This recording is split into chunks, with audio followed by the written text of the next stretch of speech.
Mga par!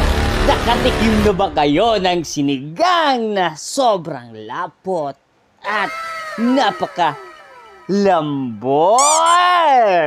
Halika! Magluto tayo mga par! Yun pala, nahugasan ko na yan kanina.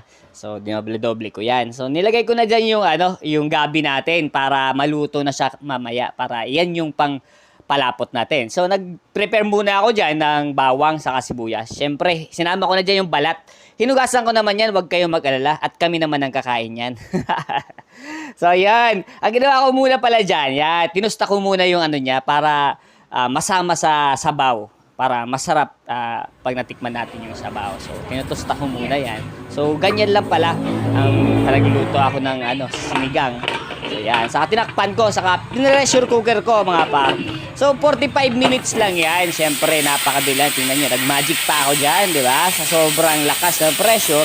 So, kita mo na, napapalipad niya yung lemon. Di ba? Oh, galing, no?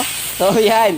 O, yun na pala yung natin, napakuluan natin 45 minutes. So, yan. Nilagay ko na yung mais natin. Niluto ko na yan kanina pa. So, nilagay ko na lang para mas maluto pa. So, naglagay ako ng Knorr cubes para lasap natin yung sarap. Solid na solid yan. So, kinuha ko dyan yung gabi. Di ba? Nakita nyo buo-buo pa. Kahit big pressure cooker na natin. So, ang gagawin ko niyan, mamasahin ko yan. Di ba? Para maging malapot yung sabaw natin, mga par. So, yun na nga.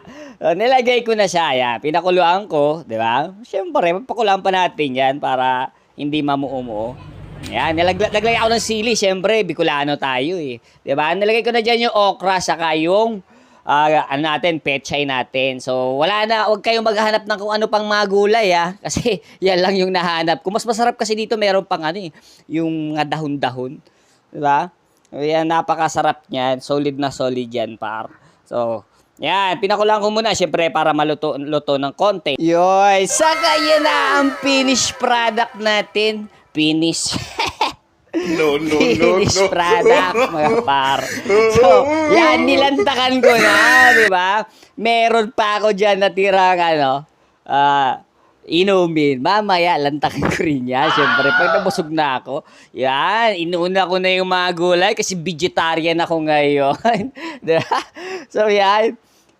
Biruin mo, ako yung kumakain ng sabaw na nakakamay. Di ba? May nakita na ba kayo niyan?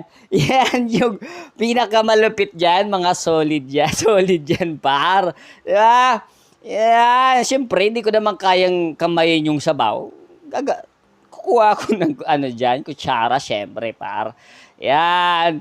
Ang sarap dito kung masubukan mo to, try nyo, mga par. So, konti lang kasi nakuha ko yung mga gulay-gulay kasi kanina maaga ako, nag-prepare ako ng mga pa-orders pa namin, di ba? So, ito kasi pagkain namin, talagang nakikravings ako sa may sabaw eh.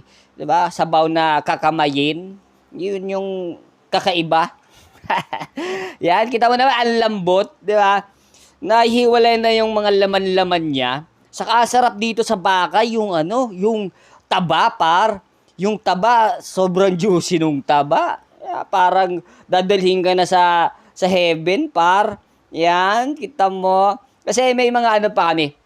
Orders ngayong last ng December. Kaya, yan, na pagtripan kong lutuin yung sinigang, par. Yan lang, tian na sira!